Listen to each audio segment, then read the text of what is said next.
one nation, under God, indivisible, with liberty and justice for all.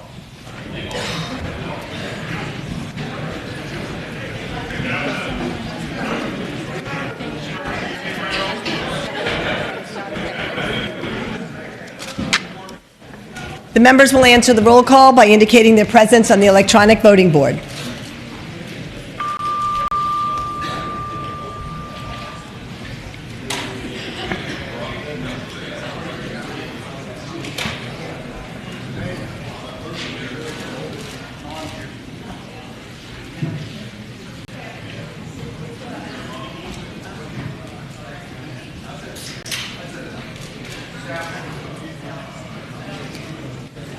The clerk will close the roll.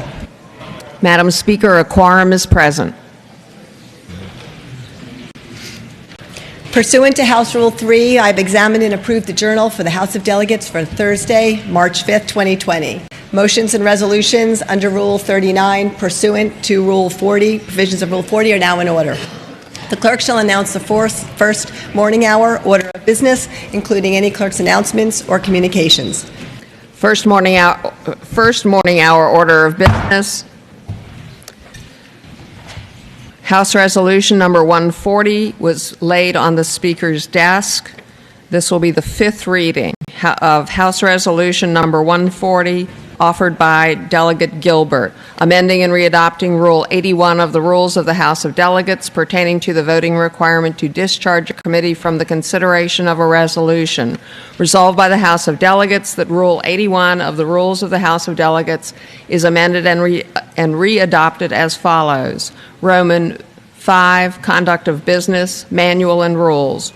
Rule 81, the rules of the House shall be adopted in even-numbered years by a majority vote of members elected and shall remain in effect for 2 years, coinciding with the terms of members. The rules may be suspended by a vote of 2/3 of the members elected to be ascertained by an actual division of the House, except as prohibited by the Constitution, provided that a motion to discharge a committee from the consideration of a bill, insert, or resolution shall require a majority of those voting.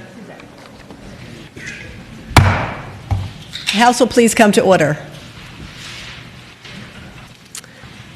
Provided that a motion to discharge a committee from the consideration of a bill, insert, or resolution shall require a majority of those voting, which shall include 2/5 of the members elected to the House. The vote thereon to be taken by yeas and nays and recorded in the journal, and provided further that a motion to dispense with the printing and reading of a bill or its printing on the calendar or either shall not be entertained except as provided by the Constitution. A proposition to change a rule of the House shall be submitted in writing and forthwith printed. In its printed form, it shall lie upon the Speaker's table for 5 days and be read by the House during the morning hour of each day during that time. At the expiration of 5 days, it shall be ready for consideration and may be adopted or rejected by a majority vote of the members elected, provided that as to all resolutions or bills which involve an appropriation or expenditure of money by the Commonwealth, or which may create a charge upon the Treasury, the rule of the House shall not be changed or suspended, save by a vote of 2/3 of the members present to be ascertained by an actual division of the House. Upon a motion to suspend a rule of the House, the mover shall be allowed 2 minutes to state the reasons for his motion, and one member opposed to the motion shall be allowed a like time to object.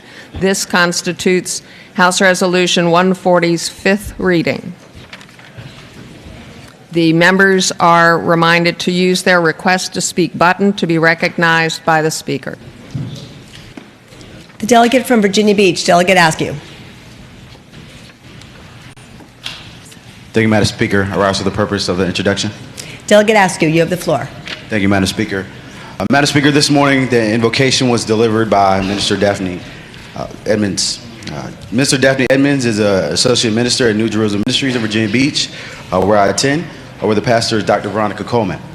Minister Edmonds serves as the Youth Minister for New Jerusalem Ministries.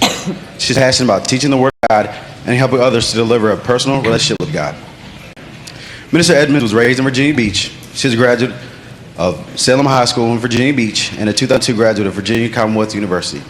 She's married to Minister Douglas Edmonds, and they're the proud parents of 3 children, Dexter, Dominique, and Darius.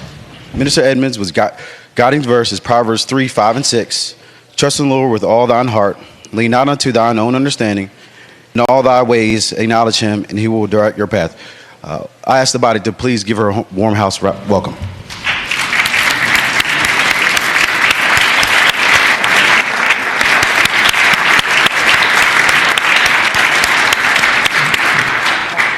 Welcome to Daphne Coleman Edmonds. Thank you so much for joining us today. Thank you for what you do for the community and for sharing your invocation this morning. We appreciate it. Thank you.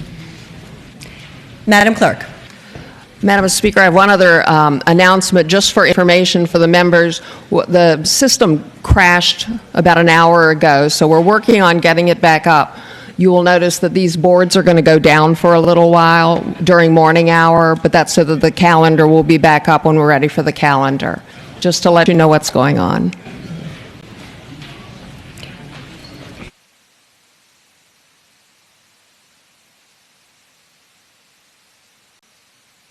If a member wishes to be recognized, we have no screens now, so can you please stand so I can recognize you? Oh, it might come back on, so if you could put re-indicate your interest here. I had a lot of names before, and they're not populating now. Okay, delegate from Hanover, Delegate Wyatt. Madam Speaker, I'll rise for an introduction. Delegate Wyatt, you have the floor. Madam Speaker, today in the gallery we have joining us one of my young constituents from Hanover County, Mr. Thomas Shipley. Will you please stand? Young Thomas is a fifth grader at Mechanicsville Elementary School. He is a safety patrol officer there at elementary school, as well as very involved in activities there in his school. He is a member of Shady Grove United Methodist Church in Hanover and very involved with his family, volunteers for Caritas. We know that organizations provide emergency housing for individuals in need. And Thomas's parents are amazing because they are getting him involved in group within the community at such a young age. So I'm sure when he grows, he will continue to be extremely active and provide lots of input to not just his folks his age, but us adults as well on how he sees the future of our localities and Virginia. So it would be a pleasure, Madam Speaker, if the House would give Thomas Shipley a warm house welcome.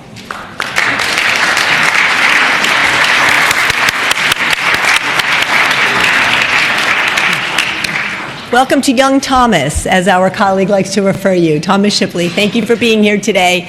Hope you enjoy the day here in Richmond. Okay, our system's down again. Anyone else like to be recognized for an introduction? If you could just please stand. Yes, the delegate from Newport News, Delegate Price. Yes, Madam Speaker. Is it possible to do a request and a motion? Yes. Delegate, you have the floor. Thank you. Madam Speaker, I request that House Resolution 1... Ooh, yeah. The House will please come to order. Thank you. I request that House Resolution 173 on page 5 taken out of order. Will the clerk please report the resolution? House Resolution number 173, commending Rosa B. Price.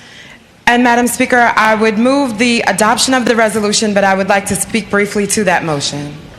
Delegate Price, you have the floor. Thank you, Madam Speaker and members. Rosa Price is my 101-year-old grandmother, and she celebrated her birthday last month. I know that things get tense in this body, but I wanted to thank you all for signing her resolution. We will get to take that back to her and let her know that you all wish her well. She's raised 3 children, 2 of whom are still alive, and she has a host of grandchildren and great-grandchildren, but she really is full of life and is our matriarch, and now we have the honor of taking care of her. I spoke lovingly about her when we were talking about the amazing job that home health care workers do and all of the ways that their work helps others. And I just wanted to let you know how much it meant to me for us to all be able to celebrate her life. And so I thank you. And so, Madam Speaker, with that, I do move that House Resolution 173 pass. All those in favor of the adoption of H.R. 173 on page 5, honoring Rosa Price, will say aye. Aye. All those opposed? The resolution is adopted. The House will be at ease.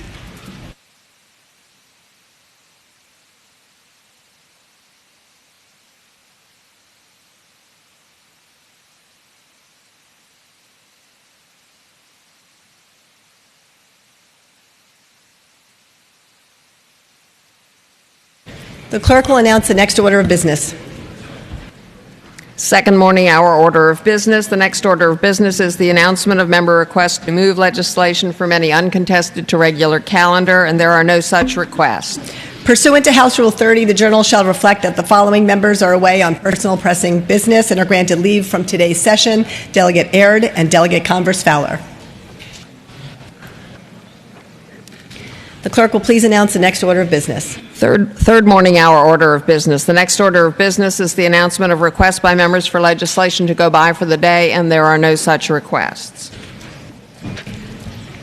The clerk shall please announce the next order of business.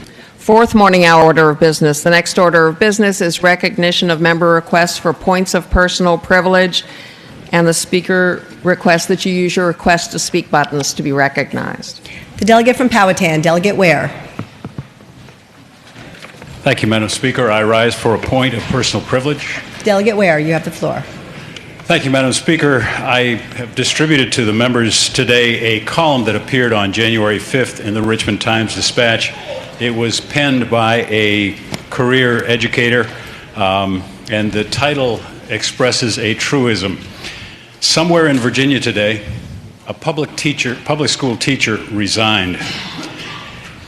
This column appeared right on the eve of our 2020 session, and I contemplated drawing your attention to it at that time, but I refrained, knowing that you and I were by that time committed to the legislation that we had shaped and authored, and it probably was not timely. In the debate a couple weeks ago in this chamber, several of those who served on their local school board mentioned their tenure on that board, and like them, I've served, although my time was on the State Board of Education. But when it comes to school policy, and more so school reality, it is the 32 years that I spent as a high school history and government teacher that most deeply inform my own convictions. During my time on the State Board, the annual banquet honoring the 8 regional and 1 state teacher of the year was without doubt for this teacher the highlight. To learn their stories, to hear their passion for their vocation, to recount their tales of students of all types. It was during one of these events that it occurred to me that an essential root of why I, descended from a long line of lawyers, chose the classroom instead. That root was sitting in the classroom of an extraordinary man and an exemplary teacher named Robert Cormier. Mr. Cormier had studied for the priesthood, but he came instead to the view that his vocation was a public school classroom. He had already taken a vow of poverty, so he was well on his way. And then for several decades, his high school French classroom was his sanctuary, and I, by unmerited favor, was for 4 years seated in his congregation. During my time, Bob, as I came later to be privileged to call him, was diagnosed with multiple sclerosis, a disease that increasingly sapped his energy, his sight, his endurance, but never his light. For 7 of his last 9 years in the classroom, his doctors told him he shouldn't return. He couldn't return. He simply disregarded them. 2 of those years, he was chosen as Teacher of the Year. And as I reflected back across those many years during that Virginia Teacher of the Year banquet, I recognized that my own vocation, and beyond that, something of my own spiritual pilgrimage, shaped by encountering this extraordinary man and exemplary teacher. What do these reveries of a retired teacher have to do with the House of Delegates, you might properly ask? They have this to do. Each year we come down here bristling with good ideas about how we can improve our schools, and some of them may occasionally do so. It is my conviction that more of them than we might care to admit do not do so.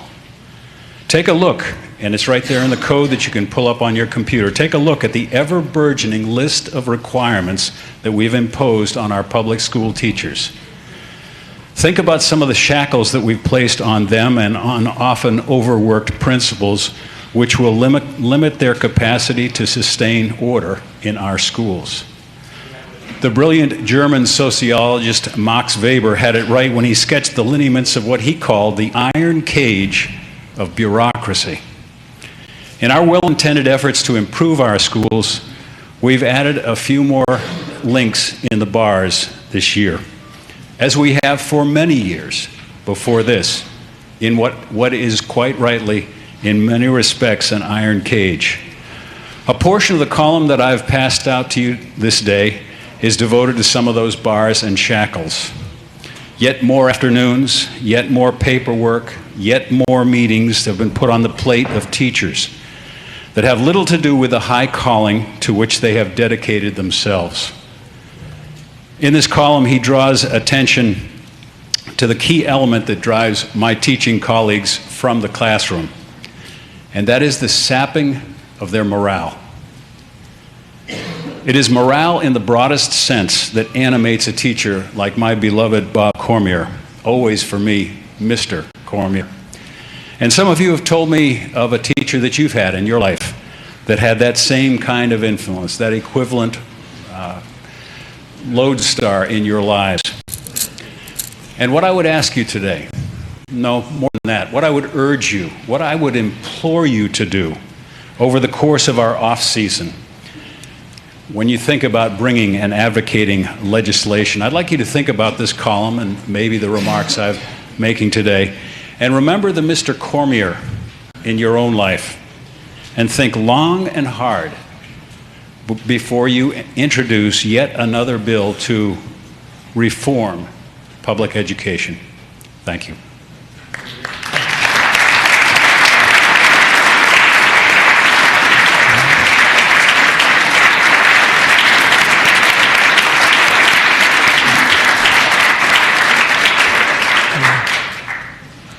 The delegate from Fairfax County, Delegate Delaney.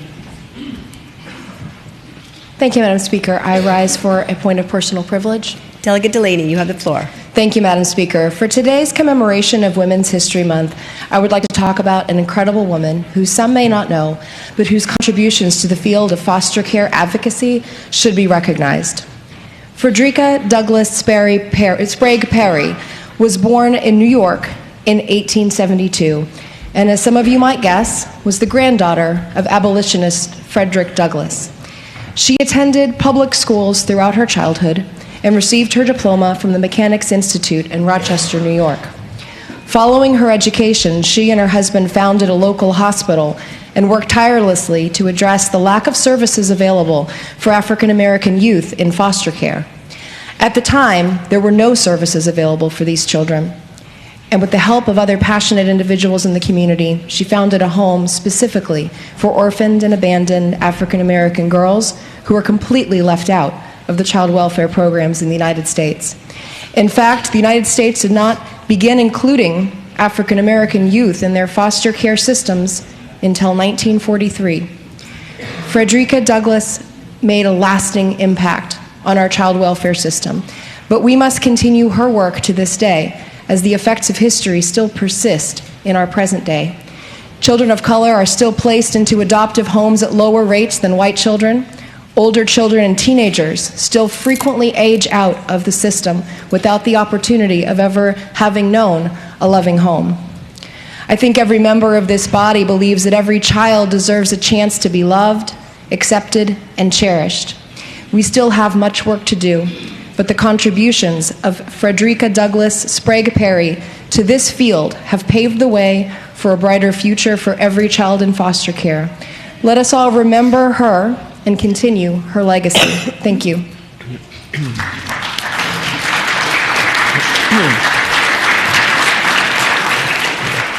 The delegate from Roanoke City, Delegate Rasool. Thank you, Madam Speaker. Madam Speaker, I rise for a point of personal privilege. Delegate Rasool, you have the floor. Thank you, Madam Speaker, ladies and gentlemen of the House. About 2 days ago, my father was hospitalized with a severe heart condition. And in about 2 days, my baby sister, will be induced to have her first little boy. That my father, of course, would love to be there for. by most accounts, I'm about an average big brother.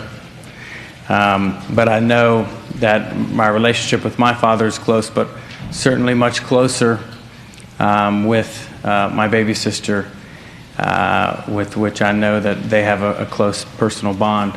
As we were moving out this morning, there was a poem that my two daughters gave to me, and I hope that when my dad sees this at Carillion Roanoke Memorial Hospital, that maybe it'll bring him a little happy tear.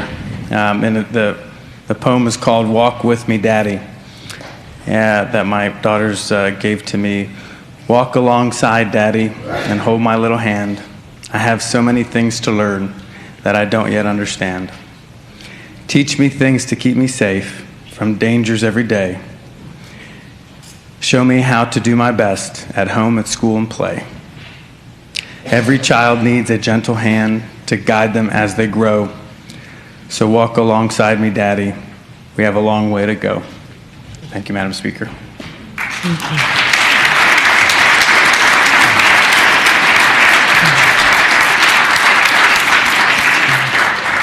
The delegate from Manassas, Delegate Carter.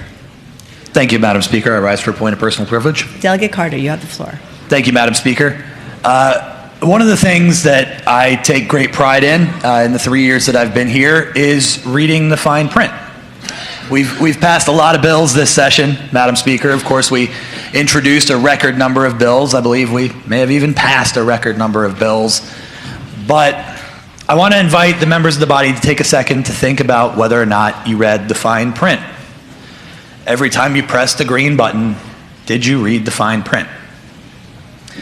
Now, when I'm down here in session, for the last 3 years, I've stayed out west of the city. I won't say exactly where, but I take Midlothian Turnpike in and out of work every day during session. And this year, there was something new on Midlothian Turnpike, a reminder to me to read the fine print. Madam Speaker, 2 years ago, my first session, there was a bill for what was known as historical horse racing machines. And the way this bill was described was that Colonial Downs would have a small parlor off-site. It was an additional revenue stream that they could use to help keep the track open. But Madam Speaker, I didn't read the fine print on that bill. I voted for it. I didn't read the fine print.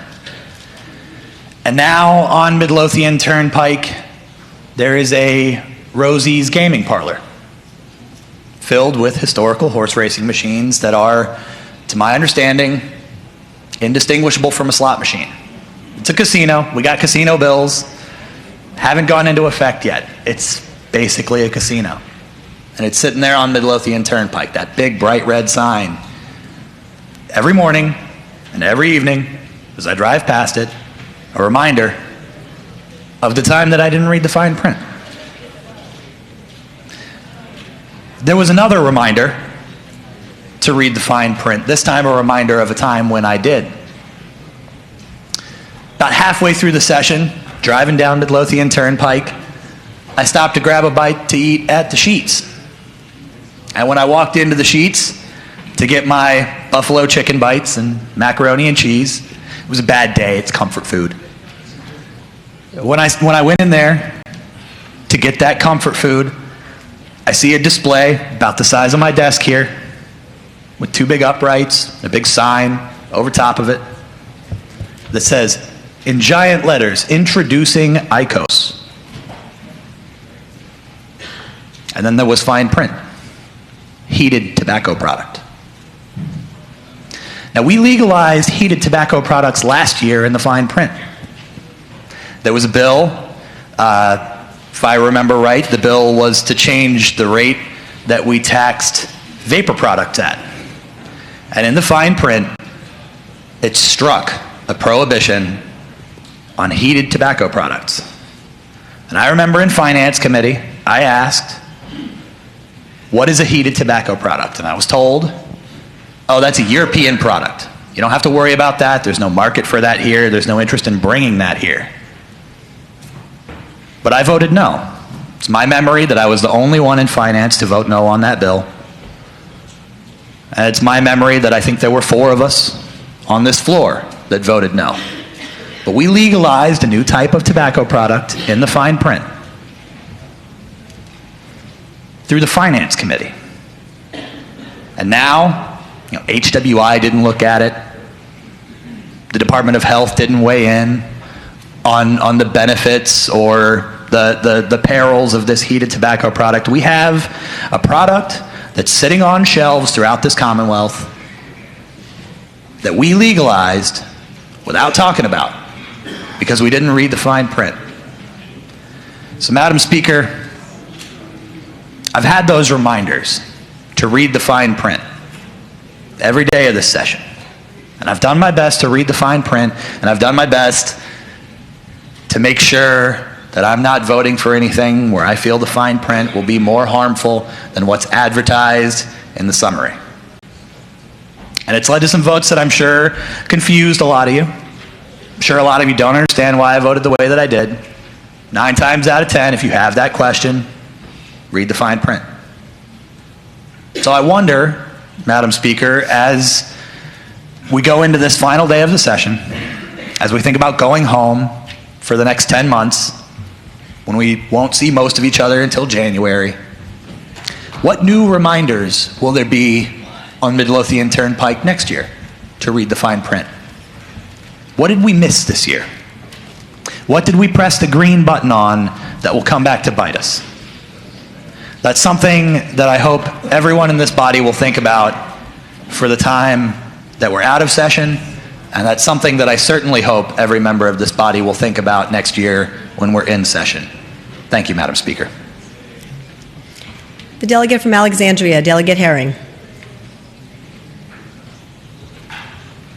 Thank you, Madam Speaker. I rise for a point of personal privilege. Delegate Herring, you have the floor. Thank you, Madam Speaker. I stand to thank, and I'm sure every member in this chamber would like to thank our clerks and our DL staff.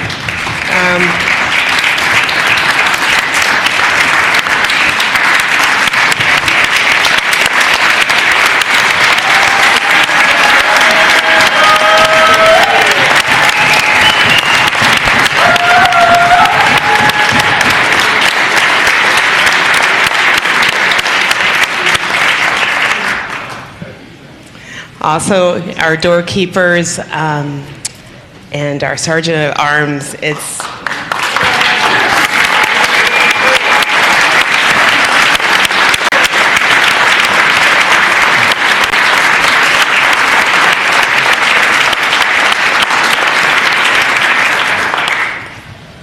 Madam Speaker, it's been an incredible session, and it goes without saying, if it was not for our clerks and everyone I just mentioned, this certainly would not have been possible. It was a record number of bills filed, and you all kept us straight.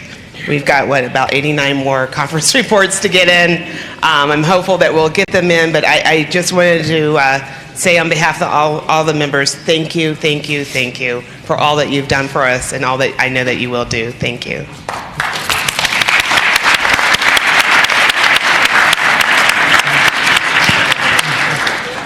As I've said previously, we so appreciate your dedication and hard work on all of our behalfs, day in and day out. We couldn't do what we do without everybody behind us, so thank you so much for your support, always. The delegate from Middlesex, Delegate Hodges. Thank you, Madam Speaker. I rise for a point of personal privilege. Delegate Hodges, you have the floor. Thank you, Madam Speaker. Ladies and gentlemen of the House, every year I'm up here and I'm introducing bills for water quality, for flooding, for septic, issues important for rural coastal Virginia. And I'm before the Chesapeake Subcommittee, and Madam Speaker, I am here year after year after year after year, and it goes on and on. And Madam Speaker, I'd just like to take a moment to say thank you to a couple of folks for their patience, their kind words, and also making it fun. Now, over the years, I've heard quite a few comments. Here comes Hodges, the Hodges Committee, and most recently, in the last couple of years, Delegate Lopez, who has called it the Hodgepalooza, and who said he would like to have a T-shirt for next year for the Hodgepalooza. So we have a Hodgepalooza 2021 T-shirt, and we have one for Delegate Wilt for his patient and kind words and support as former chair of the Chesapeake Subcommittee. So thank you, Madam Chairman. We look forward to seeing those next year.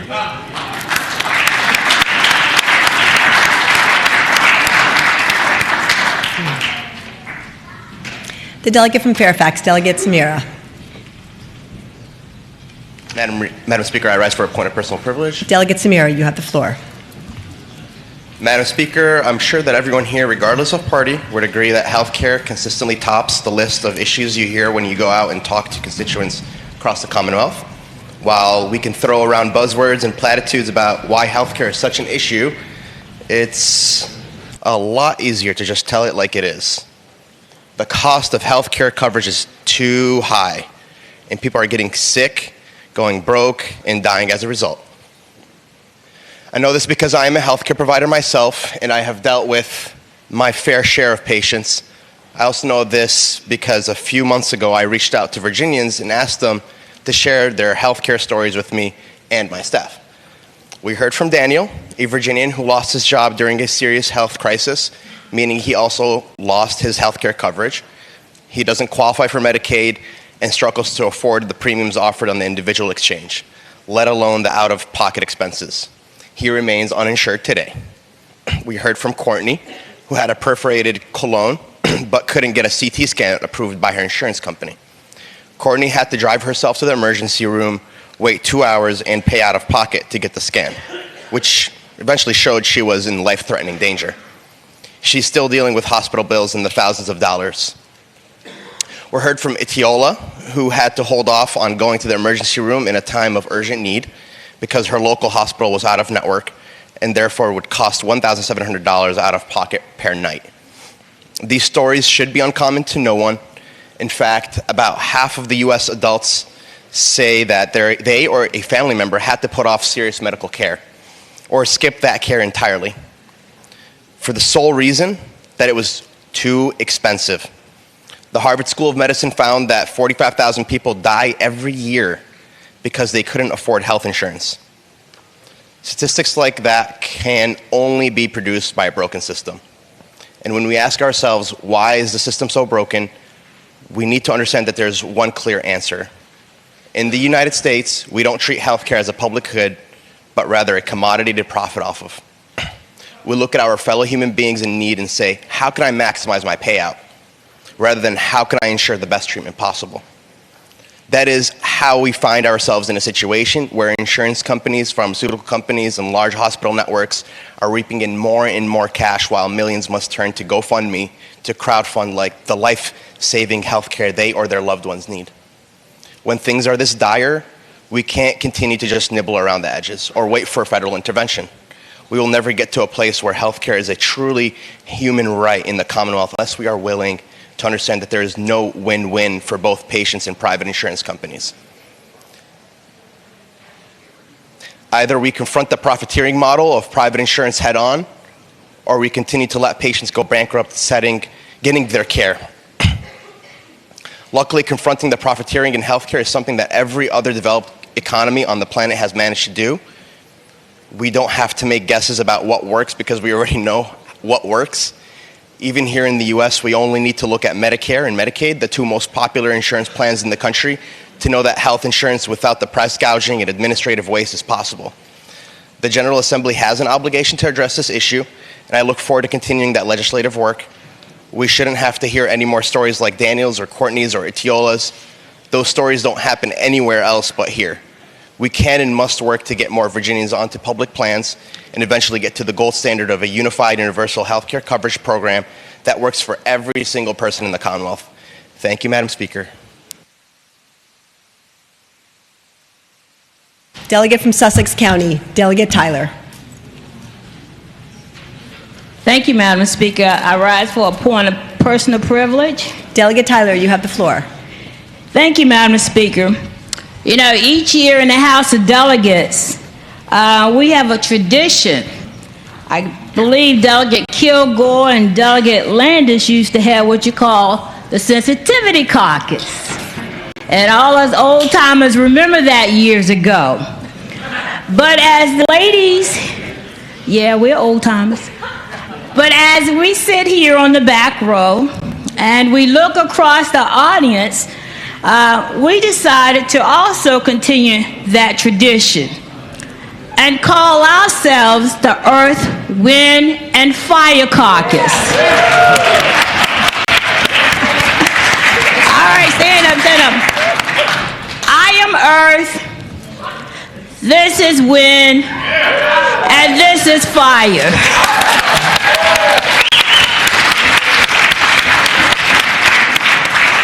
So as we looked among our colleagues this year, we calculated and did a number of votes, and we came up with what we call the delegate superlatives.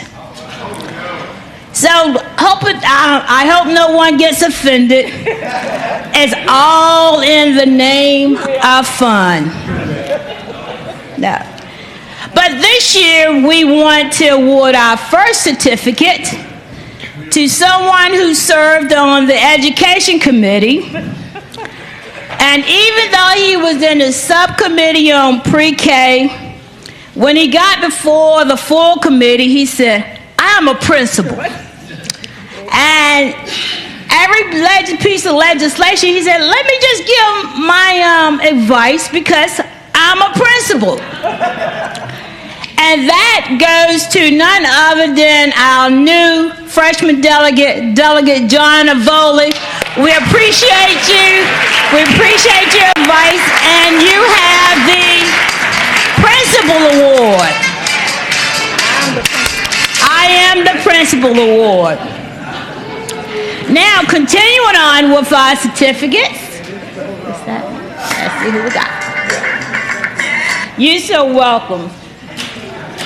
Our next certificate goes to an individual who represents the city of Suffolk. She got up and told us about how nutritious peanuts are, and is one of the most valuable food as far as protein. And she is celebrating, I believe, the anniversary of Mr. Peanut in the city of Suffolk. And that's none other than Delegate Emily Brewer.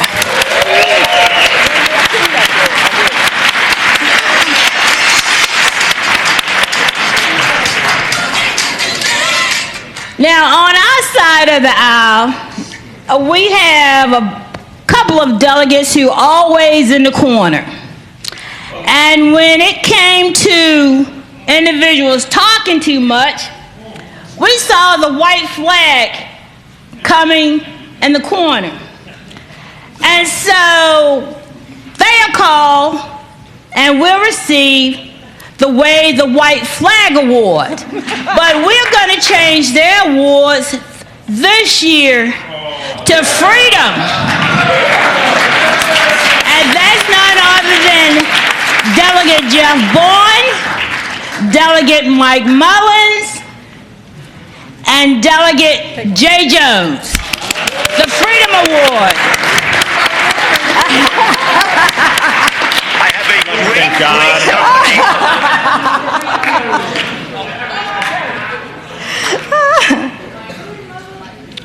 And also on this, Freedom.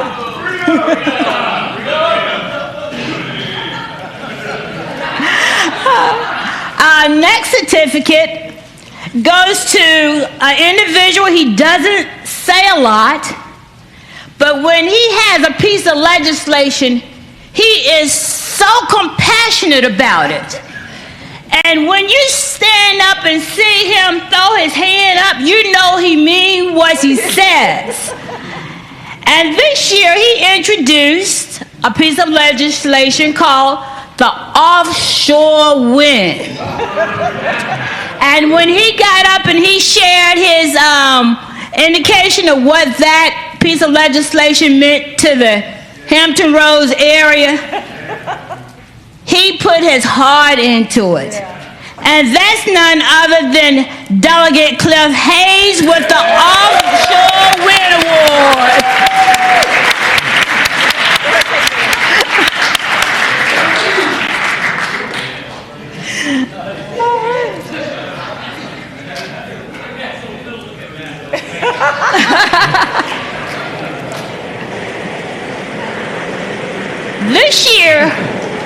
also gave a certificate of superlative. This gentleman represents the city of Norfolk. And he got up on the floor and he told the most detailed story about being a passenger in his wife's car. Doing his announcement or doing while he was talking on the floor, he said, I don't know how I'm going to get you there, but we're going to get there. And we would like to give the Car Passenger Award to none other than Delegate Joe Lindsay.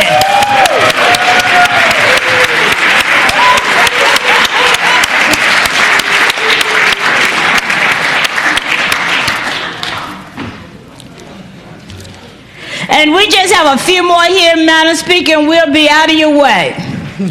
Now, this year, also, I have never heard so much conversation on clean energy. And the delegate, where you from, Rip? Where you at? The delegate from Fairfax, he said, y'all just hang with me. We just started here, but we got a long, long way to go. And we're going to get there. We're going to get there.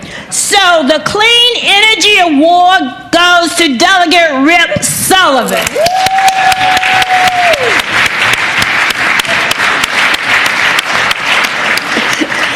He's fantastic. Now, this award goes to an individual that is quite humorous and quite funny.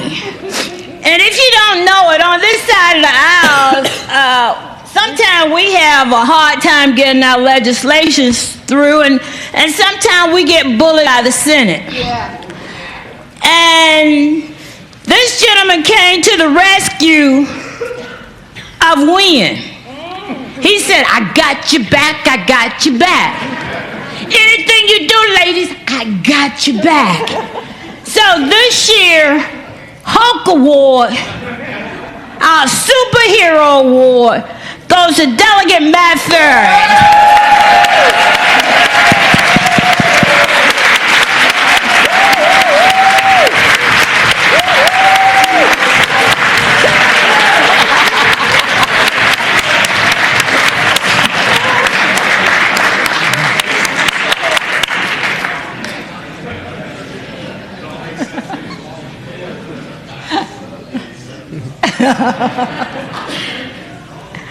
And our next to the last award goes to an individual who came into the House as a freshman delegate, and he learns quickly on his feet.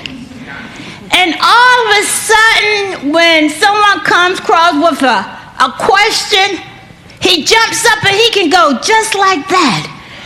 And we used to say, man, he got quick wit. And we used to say, I think he graduated from LSU. And we said, well, I think he was magna cum laude. But after his quick yesterday, we're not going to say magna cum laude, because magna cum laude, you know, is 3.8 to a 3.9 GPA. But we're going to change this award and say summa cum laude. And that's a 4.0. And that's to Delegate Don Scott. He graduated, of course.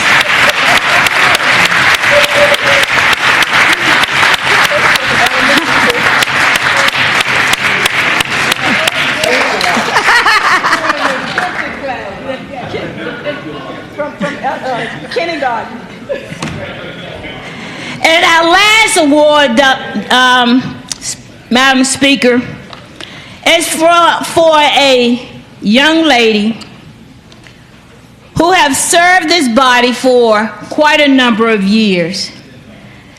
but has worked so hard during this legislative session to make sure we stay on course, to make sure that our legislation runs the path that it needs to, and for your willingness to lead 100 or 99 delegates in this body.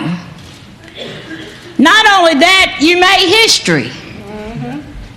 And we are so proud of you and your hard work and your dedicated services. But I also want to let Wynn say something, and then I'm going to let Fire say something, and then we will give you your award. From the Wynn, let me just say thank you.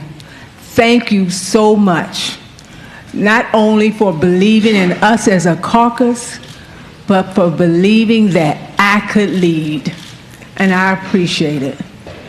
Serving as chair of Labor and Commerce has been the honor of my life. No matter what else happens, I will always know that this year we made a difference for working people. And I thank you so much for all that you have done, not just for our side of the aisle, but for just being an example for all the young girls, for everybody who thought they'd never see it. We appreciate you. Thank you.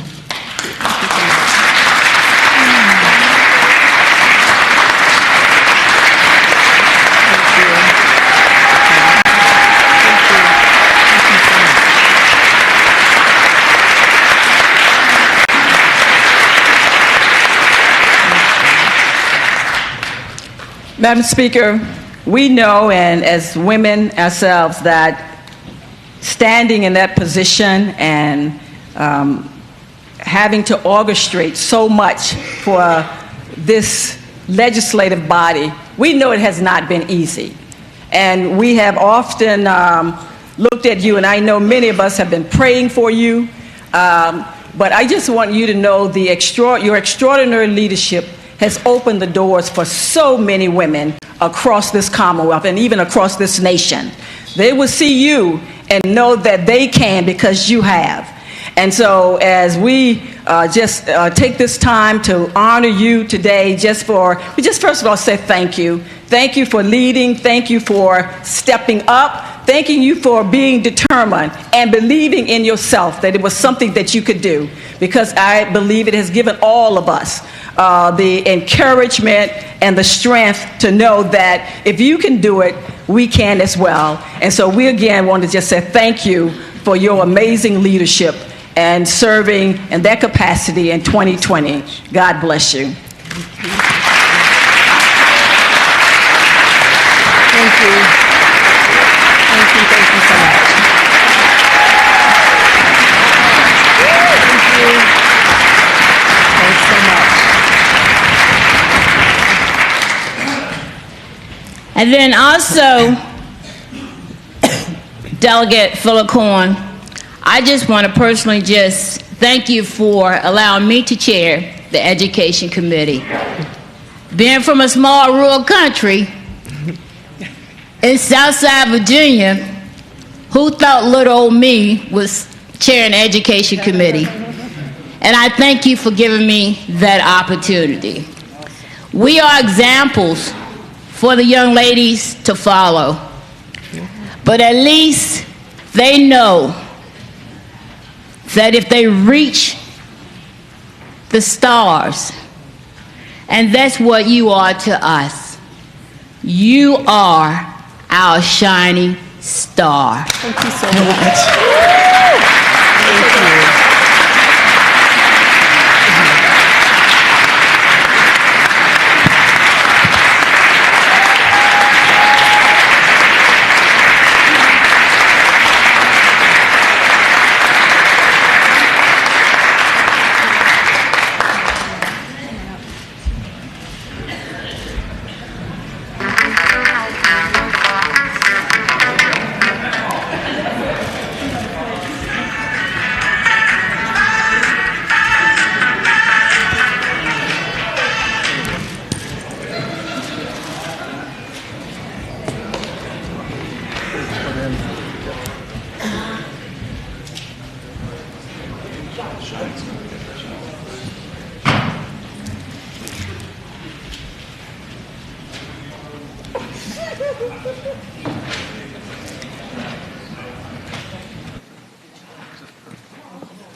Well, before we continue, I just wanted to thank Earth, Wind, and Fire for all the effort on behalf of all of us for doing this. But for the words about me, I just can't say thank you enough, and how it really is just, I'm speechless. And I thank you all for your support and for those awards. And thank you on behalf of the entire body also just for putting that together for all of us to hear. As you said, it's been a tradition for us in the Sensitivity Awards. But thank you. Delegate from Prince William, Delegate Guzman. Thank you, Madam Speaker. Can we go back to the first morning hour for the purpose of an introduction? Yes. Delegate Guzman, you have the floor. Thank you, Madam Speaker. Today on the gallery, we have individuals that have been fighting tirelessly, not for this just session, but for many years, is Drive Virginia Forward. If they are in the gallery, could they please stand?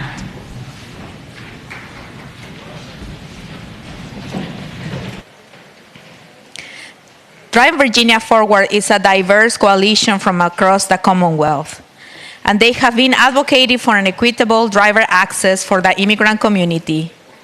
The following members make of Drive Virginia Forward are CASA in Action, Legal Aid Justice Center, Bacalao Virginia Interfaith Center for Public Policy, Dreamers Mothers in Action, Sin Barreras, Virginia Organizing, Impacting Culpeper, and several other groups who have been working and are advocating to see and observe the members today that will cast a historic vote.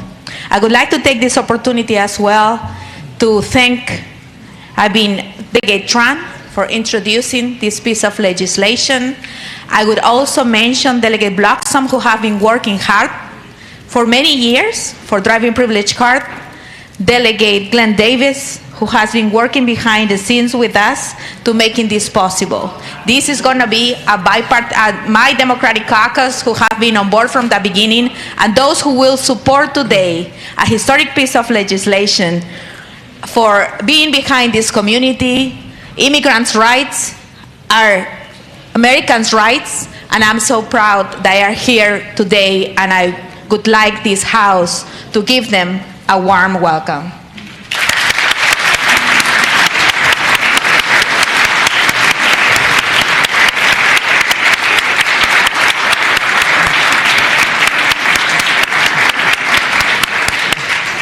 It's wonderful to see so many of you advocates here. I know we've seen you on and off throughout the years, and certainly this session. I hope you see hard work, perseverance, and advocacy makes a difference and pays off. Enjoy your day here today. The delegate from Prince William, Delegate Rome.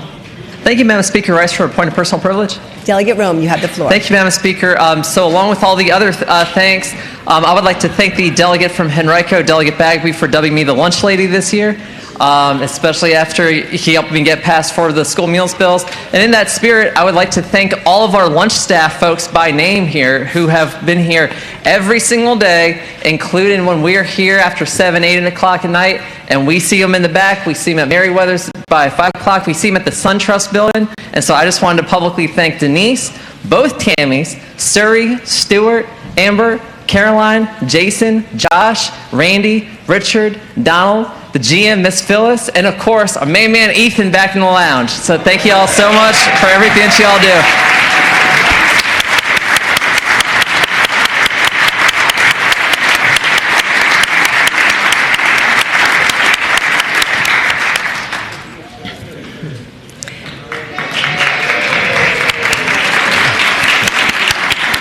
Thank you all, and Ethan, thanks for taking such great care of us. The delegate from Prince William, Delegate Torian. Thank you, Madam Speaker. Madam Speaker, I rise for a point of personal privilege. Delegate Torian, you have the floor. Madam Speaker, I just want to take a moment and give everyone an update on where we are with the budget. Madam Speaker and members of the House, just want to share with you that your conferees have been meeting with their Senate counterparts, and we have made some significant progress on many parts of the budget. We have general agreements in the areas of public education, commerce and natural resources, public safety, and general government. Some of the challenges that we have been faced with over the last several days have been in the areas of higher education, compensation, and capital outlay. We plan to spend the majority of this afternoon working on those areas, and Madam Speaker, if time permits later on in the day, I certainly would like to provide to the House an update. Thank you, Madam Speaker. Thank you, Chairman. Delegate from Alexandria, Delegate Herring. Thank you, Madam Speaker. I rise for a motion. Delegate Herring, you have the floor. Thank you, Madam Speaker. I move that the House stand in recess until 1:35, and if I could quickly speak to that. Delegate Herring. And thank you, Madam Speaker. Upon recess, if the House caucus could go down to caucus in House Room 1, it would be appreciated. Okay, that's it. All those in favor of recessing until 1:35 shall say aye. Aye. Those opposed, the House stands in recess until 1:35. House Democratic